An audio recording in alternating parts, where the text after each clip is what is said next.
여러분, 제가 이거 그렸어요. 어때요? 여러분 눈썹이 어떤 모양인지 좀 궁금하네요. 저는 태어나면서부터 몸에 털이 없었어요. 몸에 털이 없다? 네, 눈썹만 없는 게 아니고요. 몸 전체적으로 별로 털이 없어요. 잔털도 없고, 네, 털이 좀 되게 없는 편이거든요. 그래서 그런지 모르겠지만, 땀이 별로 안 나는 것 같아요. 예. 그리고 제 주변 사람들이 하는 말이 너는 더위를 별로 안 타는 것 같다.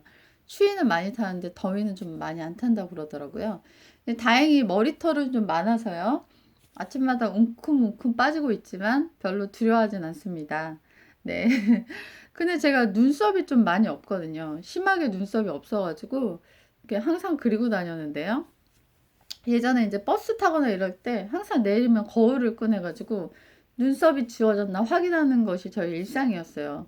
그래서 내 눈썹 어딨니? 뭐 이런 노래도 있잖아요. 근데 제가 눈썹이 유난히 없는 사람입니다. 그래서 눈썹 문신을 정말 하고 싶었거든요. 그런데 좀 되게 유난히 겁이 많아가지고 눈썹 문신을 못 하겠는 거예요. 그래서 그냥 하고만 싶다라고 생각을 했는데 저는 이제 고민을 되게 많이 하는 편이에요. 근데 잘 때 막 탑을 쌓아 올리고 아침에 부수고 그걸 몇 번을 하고 잠들고 실행을 못 하고 이런 면이 좀 많은 편인데 제 남편 같은 경우는 실행력이 끝판왕이거든요. 실행을 되게 잘하는 스타일이에요. 근데 어느 날 제가 이제 눈썹 하고 싶다 이제 이런 얘기를 저도 모르게 많이 흘렸나 보죠. 근데 남편이 예약을 해버린 거예요. 돈도 내버리고.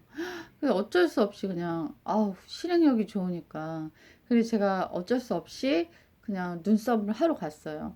근데 눈썹을 하고 와서 보니까 너무 신세계인 거죠. 너무 편하고 눈썹을 안 그려도 된다는 게 한번 이 세계에 들어오고 나니까 발을 뺄 수가 없더라고요. 근데 처음에는 이제 좀 15만 원 정도 드리고 했는데 나중에 이벤트에 당첨이 돼가지고 제가 눈썹을 했는데 그때 제가 좀 몸이 안 좋을 때였거든요. 근데 예약해가지고 그 이벤트 5만 원밖에 안 하기 때문에 그걸 놓칠 수가 없잖아요.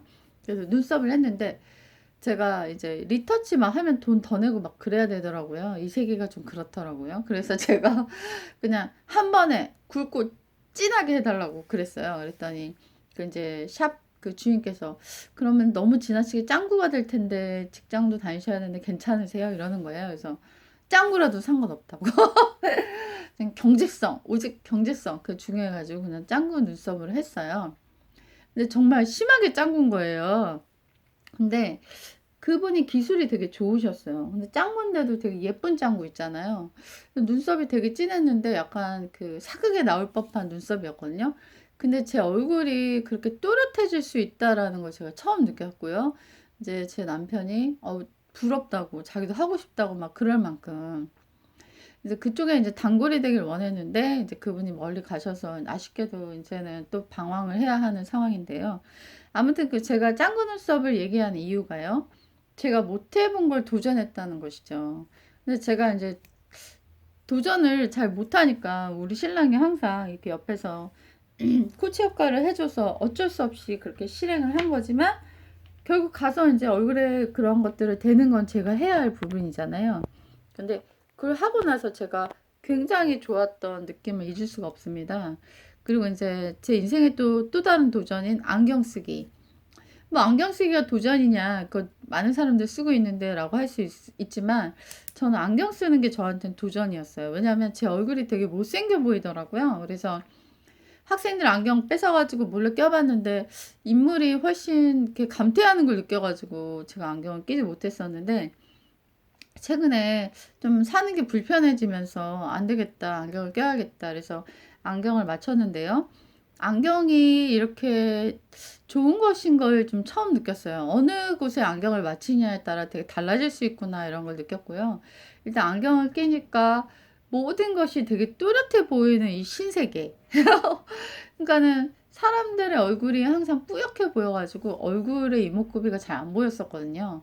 근데 지금은 그냥 또렷하게 다 보이는 게 너무 신기한 거예요. 그리고 조그만 간판들 같은 거 다 보이고, 그리고 무엇보다 제 몸이 이렇게 붕붕 떠 있는 것 같은 느낌이 들더라고요. 그래서 제가 안경을 맞춘 지가 뭐 열흘밖에 안 돼서 그 느낌이 정확한지 모르겠는데, 한 번도 느껴보지 못한 이 낯설은 감정 있죠. 붕붕 내 몸이 떠가지고 그 기분이 되게 좋은 거예요.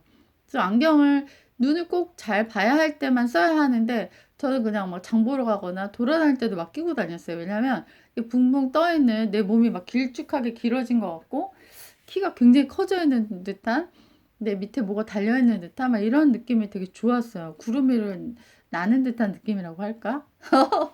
아무튼 저한테는 이 도전도 작은 두려움을 극복하는 경우였던 것 같고요. 그리고 저한테는 또 다른 두려움이 있었는데요. 저는 고속 엘리베이터를 좀 되게 두려워했어요. 그래서 엘리베이터 무서워하는 사람들도 있잖아요. 그리고 저희 학생들 중에 자기 경험을 과장되게 표현하는 애들이 좀 있어요. 근데 아이들을 만나다 보니까 좀 다양한 아이들과 만나게 되잖아요. 근데 아이가 그 엘리베이터를 탔는데 그 6층에서 3층으로 와르륵 떨어져가지고 대롱대롱 매달렸던 경험, 거기서 또 30분 동안 갇혀 있었던 경험을 얘기 들은 적이 있어요. 그러니까 얼마나 제 간접 경험인데도 그게 두렵겠어요. 그리고 제가 좀 되게 많이 두려워했었는데요. 하필이면 제가 과외 가는 집이 29층이었던 거예요. 근데 그 과외 엘리베이터는 고속인 거예요. 그러니까는 약간은 비행기 탈 때 그 현기증 나는 느낌 있잖아요. 뿡 하면서 맞네 이런 느낌 있잖아요. 그래서 제가 속으로 이 과외는 제발 안 됐으면 좋겠다. 그렇게 막 속으로 했는데도 그 과외가 또 돼가지고 어쩔 수 없이 반년 이상을 제가 했는데요. 처음에 엘리베이터 탈 때 주변 아이들을 관찰했는데 심지어 꼬마들도 그 안에서 되게 편안함을 느끼는 거예요.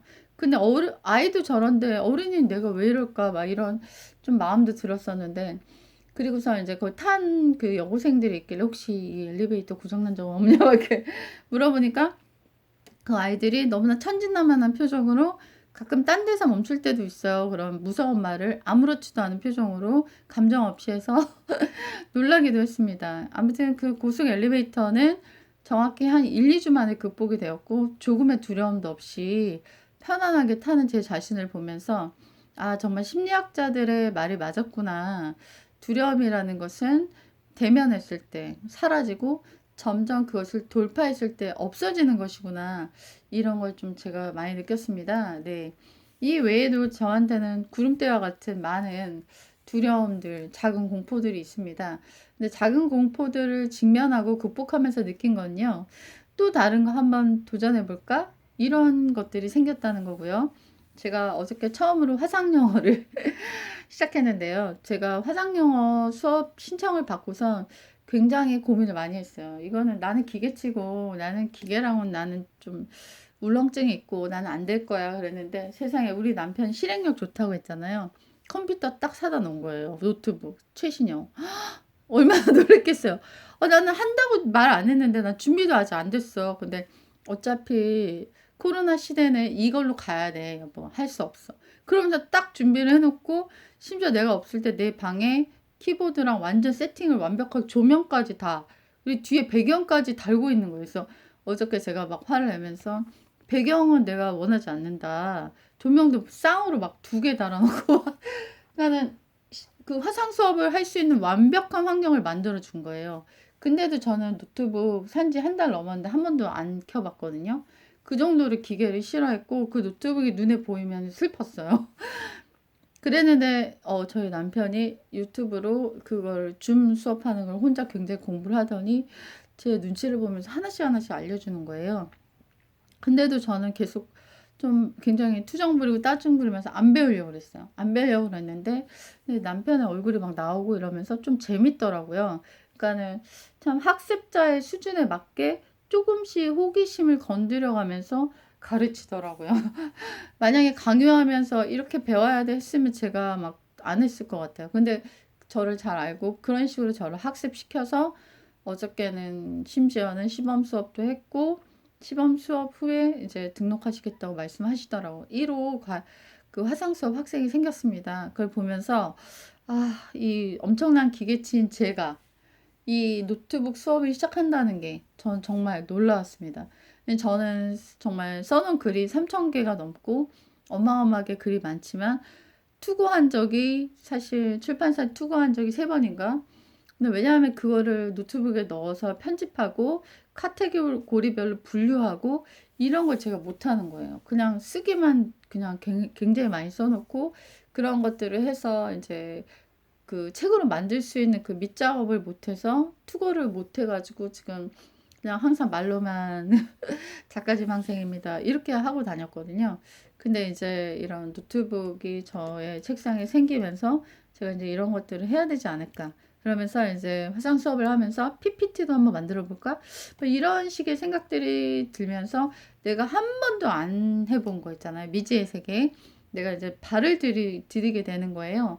그러면서 참 놀라운 그런 마음과 경험을 많이 느끼고 있는데요. 최근에 유튜브에서 집에 대한 유튜브를 많이 보고 있는데 어떤 여성분이 유튜브와 책만으로 본인의 집을 지으신 거예요.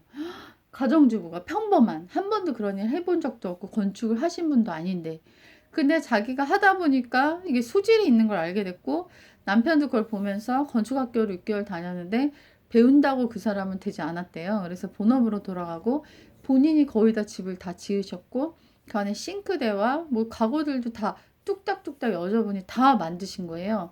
그걸 보면서 만약에 그분이 그런 미지의 세계에 내가 해보지 않은 거에 대해 도전해보지 않았다면 글쎄 자기가 능력이 있는지를 알지 못했겠죠. 왜냐하면 제가 여러 번 유튜브에서 말했지만 미지의 영역이 50%고 또한 25%는 나도 남도 모르는 나기 때문에 한 번도 건드리지 않은 천연 지역이 있는 거예요. 나의 능력이나 나의 잠재력 가운데. 근데 그런 것들을 내가 해보지 않는다면 과연 과연 그것을 개발할 수 있고 알 수 있을까요? 그렇기 때문에 여러분한테 많이 기회가 올 때 있잖아요. 그 기회가 오지 않더라도 내 머릿속으로만 해보면 어떨까 했던 탑을 쌓았다가 허물었다 하는 영역들이 있다면 저희 남편처럼 질러보는 그런 조력자가 있다면 여러분도 그런 곳에 능력이 있다라는 걸 눈뜰 수 있지 않을까 한 저의 사소한 경험 한번 나눠봤습니다. 눈썹이 참 화상영어로 빠지는 모습을 여러분은 희한하게 보셨습니다. 안녕히 계세요.